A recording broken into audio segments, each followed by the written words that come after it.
ஆண்டவராகிய இயேசு கிறிஸ்துவின் நாமத்தில் உங்களை யாவரையும் வாழ்த்துகிறேன். நீங்கள் ஆசீர்வதிக்கப்பட்டவர்கள், நீங்கள் ஆசீர்வாதமாக இருப்பீர்கள். இந்த நாளிலும் நம்முடைய தியானத்திற்காக தெரிந்து கொண்ட வேத பகுதி ஏசாயாவின் தீர்க்க தரிசன புஸ்தகம் 40ஆம் அதிகாரம் 29ஆம் வசனம்.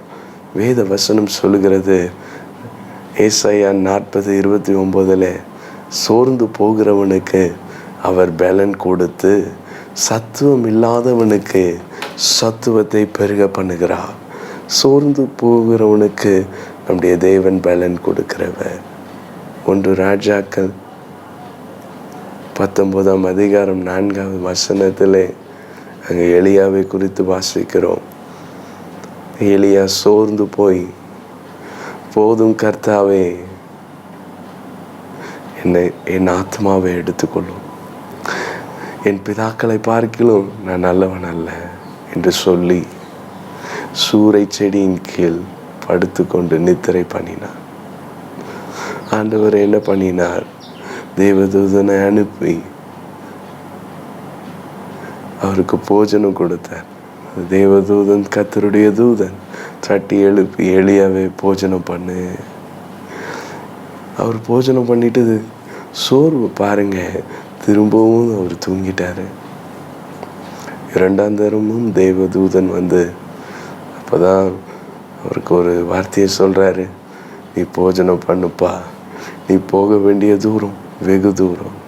இன்றைக்கும் கூட உங்கள் வாழ்க்கையிலே சோர்ந்து அவ்வளோதான், இனி ஒன்றும் வேண்டாம், போதும், இவ்வளோ நாள் செய்த ஊழியம் போதும், இவ்வளவு நாள் செய்த காரியங்கள் போதும் போதும் என்ற முடிவுக்கு வந்திருப்பீர்கள். ஆனால் ஆண்டவருடைய வார்த்தை, நீங்கள் போக வேண்டியது வெகு தூரம், உங்களுடைய தரிசனம் பெரியது, உங்களுடைய அழைப்பு பெரியது, நீங்கள் செய்ய வேண்டிய காரியங்கள் இன்னும் பெரியதாக இருக்கிறது.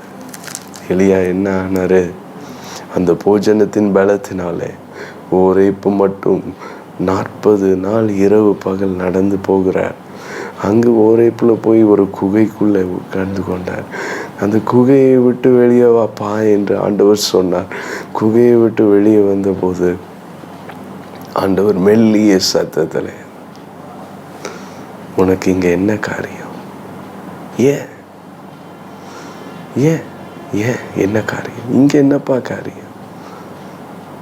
நீ யாரு? எலியாவே, நீ யாரு? ஆகாப்புக்கு முன்பாக சவால் விட்டவன், கர்த்தரே தெய்வம், கர்த்தரே தெய்வம் என்று முகங்குப்புற விழுந்து இஸ்ரவேல் ஜனங்கள் எல்லாரும் முழங்கும்படியாய் செய்தவன், வானத்திலிருந்து அக்கினியை இறக்கினவன், 450 பாகால் தீர்க்கதரிசிகளை கொன்றவன். நீ யாருப்பா? நீ எப்படிப்பட்டவன்? ஏன் இங்க உனக்கு என்ன காரியம்? இங்க உனக்கு என்ன காரியம்? அவர் ஏன் அப்படி சோர்ந்து போனார்? ஏன் அப்படி பலவீனப்பட்டார்? நாளைக்கு நீ இந்த நேரத்துக்கு உயிரோடு இருக்க மாட்டேன்ட்டு எசபேலுடைய வார்த்தையை கேட்டது நிமித்தம் அவர் பலம் குறுகி போயிற்று, குன்றி போயிற்று.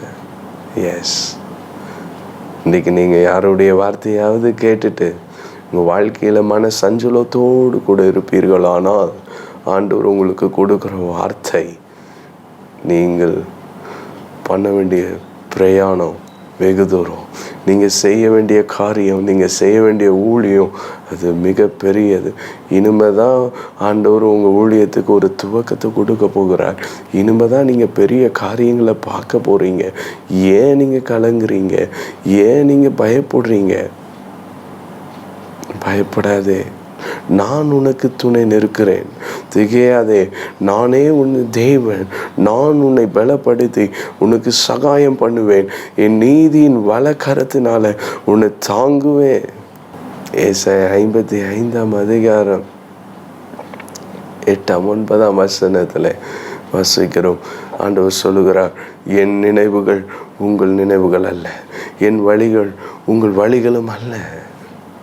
பூமியை பார்க்கிலும் வானங்கள் எவ்வளவா உயர்ந்திருக்குதோ அவ்வளவு உயரமாக என் வழிகள் உங்கள் வழிகளை காட்டிலும், என் நினைவுகள் உங்கள் நினைவுகளை காட்டிலும் இருக்கிறது. நீங்கள் ஒரு வேளை நினச்சிட்ருக்கலாம், இவ்வளோதான் நம்ம உயரம். நீங்கள் ஒரு வேளை நினச்சிட்ருக்கலாம், இதோடு நம்ம ஊழியம் முடிந்தது. நீங்கள் ஒரு வேளை நினச்சிட்ருக்கலாம், இதோடு நம்முடைய குடும்பம் முடிந்தது. ஆண்டவர் சொல்லுகிறார், உன்னுடைய குடும்பம் முடிய போவதில்லை. ஆண்டவர் உங்களுக்கு ஒரு புதிய துவக்கத்தை கொடுக்கிறார். புதிய துவக்கத்தை கொடுக்கிறார். பிள்ளைகளை குறித்து கவலையோடு கூட இருக்கிறீங்களா? ஆண்டவர் உங்களுக்கு தான் பேசுகிறார். என் நினைவுகள் உங்கள் நினைவுகள் அல்ல. நீ நினைக்கிற மாதிரி நடக்க போகிறது அல்ல. நான் உங்கள் மேல் வைத்திருக்கிற நினைவுகள் அது தீமைக்கு எதுவானதல்ல, அது நன்மைக்கு எதுவானது. உனக்கு விரோதமாய் ஒரு கூட்டம் கூடினால் அது என்னால் உண்டான கூட்டம் அல்ல. உனக்கு விரோதமாய் உருவாக்கப்படும் எந்த ஆயுதமும் வாய்க்காதே போ. உனக்கு விரோதமாய் நியாயத்தில் எழும்பும் எந்த நாவையும் நீ குற்றப்படுத்துவாய். எஸ், எலியாவே, உனக்கு இங்கே என்னப்பா? நீ ஏன் இங்கே இருக்கிற? ஆண்டவர், நான் உங்களுக்காக பக்தி வைராக்கியமாக இருந்தேன். இஸ்ரவேல் ஜனங்கள் எல்லாம் உடன்படிக்கை மீறினாங்க. நான் ஒருவன் மட்டும்தான் மீந்து இருக்கிறேன். என்னையும் கொல்ல பார்க்குறாங்க. ஆண்டவருடைய பதில் என்ன தெரியுமா? எலியாவே, ஆசைகளை நீ சீரியாவின் மேலே ராஜாவை அபிஷேகம் பண்ணணும். ஏகுவே, இஸ்ரவேலின் மேலே ராஜாவை அபிஷேகம் பண்ணணும். எலிஷாவை உன் ஸ்தானத்தில் தீர்க்கதரிசியை அபிஷேகம் பண்ணணும். இவ்வளோ வேலை உனக்கு இருக்கு. அப்பவும் எலியா என்ன பண்ணார் தெரியுமா? நேராக ஆளை விட்டா போதும்பா என்று சொல்லி எலிசாவை தன் ஸ்தானத்தில் அபிஷேகம் பண்ணினார். எஸ், அதுக்கப்புறம் ஏதோ வசனம் சொல்லுகிறது, 2 ராஜாக்கள் 2ஆம் அதிகாரம் 11ஆம் வசனத்தில், சுழல் காற்றிலே எலியா வானத்துக்கு ஏறி சென்றார், பரலோகத்துக்கு ஏறி போனான் என்று வேதவசனம் சொல்லுகிறது. சாக நினைத்த எலியாவை ஆண்டவர் சாகவே விடலை பாருங்க. அதுதான் என் நினைவுகள் உங்கள் நினைவுகள் அல்ல. உங்கள் வாழ்க்கையில் முடிஞ்சிட்டுன்னு நினைக்கிறீங்களா? அது முடியாது. எஸ், யாக்கோபை பாருங்க. யோசேப்பை இழந்த போது மிகுந்த மனவேதனை. யார் ஆறுதல் சொன்னாலும் ஏற்றுக்கொள்ளலை.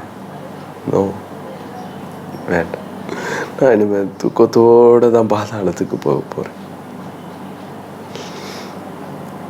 ஆண்டவர் கேட்குறாரு, நீ கவலைப்படுகிறதுனால ஏதாவது ஒன்றால் செய்ய முடியுமாப்பா? ஒரு முளத்தை கூட்ட முடியுமா சரீரத்தில்?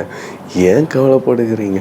நான் பிலிப்பியர் 4ஆம் அதிகாரம் 4ஆம் வசனத்தில் பவுல் சொல்கிறார், கர்த்தருக்குள் எப்பொழுதும் சந்தோஷமாயிருங்கள், சந்தோஷமாயிருங்கள் என்று மறுபடியும் உங்களுக்கு சொல்லுகிறேன். நெகேமியா 8ஆம் அதிகாரம் 10ஆம் வசனத்தில் நெகேமியா சொல்கிறார், கர்த்தருக்குள் மகிழ்ச்சியாக இருப்பது உங்கள் பலன். ஆனால் இங்கே யாக்கோபுடைய வாழ்க்கையை பார்க்கிறோம்.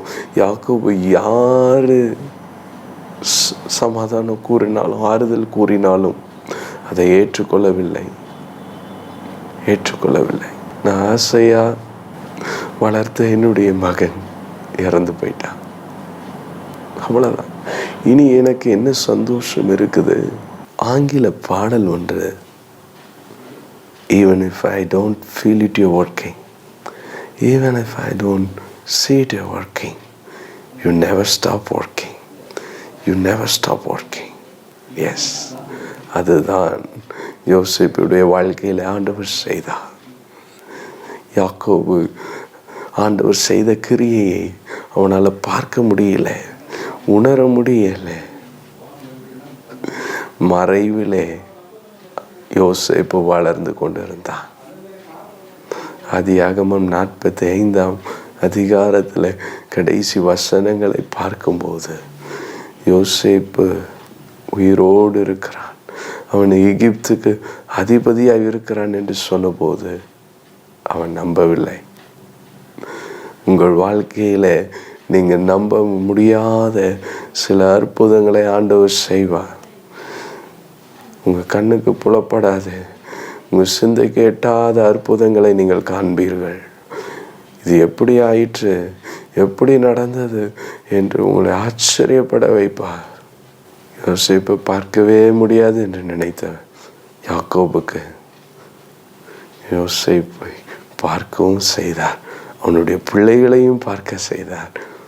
அவனை ஏதோ ஒரு வேலைக்காரனா, ஏதோ ஒரு அடிமையா இல்லை, ஒரு தேசத்தின் அதிபதியாய் ஆண்டவர் உருவாக்கி யாக்கோபு முன்பாக கொண்டு வந்து நிறுத்தினார். உங்கள் வாழ்க்கையில் நீங்கள் எந்த காரியத்தை குறித்தெல்லாம் ஏங்கி கொண்டு இருக்கிறீர்களோ, எதை குறித்து நீங்கள் சோர்ந்து போய் ஆண்டவருடைய சமூகத்தில் கூட ஆறுதலை பெற முடியாத அளவுக்கு நீங்கள் சோர்வுக்குள்ளே இருக்கிறீங்களோ, ஆண்டவர் இந்த நாளில் வாக்கு பண்ணுகிறார், நான் உன்னை அதிசயங்களை காண பண்ணுவேன். உன் இருதயம் அதிசயப்பட்டு பூரிக்கும். நீ கம்பீரிப்பாய், நீ வெட்கப்பட்டு போவதில்லை. என் மகனே மகளே, நீ வெட்கப்படுவதில்லை. நாம் ஜெபிக்கலாம். அன்பின் பரலோக தகப்பனே, நீங்க எங்களோடு கூட இடைப்பட்டு இருக்கிறீங்கப்பா.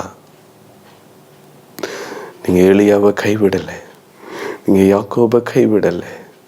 எங்கள் சோர்வில் எங்களுக்கு பலன் கொடுத்து எங்கள் சத்துவத்தை நீர் பெருக செய்கிற தேவன். நாங்கள் சோர்ந்து போகாது இருக்கிறதற்கு உடைய பரிசுத்த ஆவியை எங்களுக்கு அருளி இருக்கிறீங்கப்பா. எங்களுக்கு அநேக காரியங்களை திருஷ்டாந்தங்களாக வைத்திருக்கிறீங்க. எங்கள் வாழ்க்கையிலே அவைகளை தியானித்து சிந்தித்து சோர்வுகள் நீங்கி உமக்காக உற்சாகமாய் ஓடுவதற்கு கர்த்தர் பாக்கியத்தை தந்தருளுங்க. இயேசுவின் மூலம் ஜெபக்கேளும் நல்ல பிதாவே. ஆமென். ஆமென். God bless you.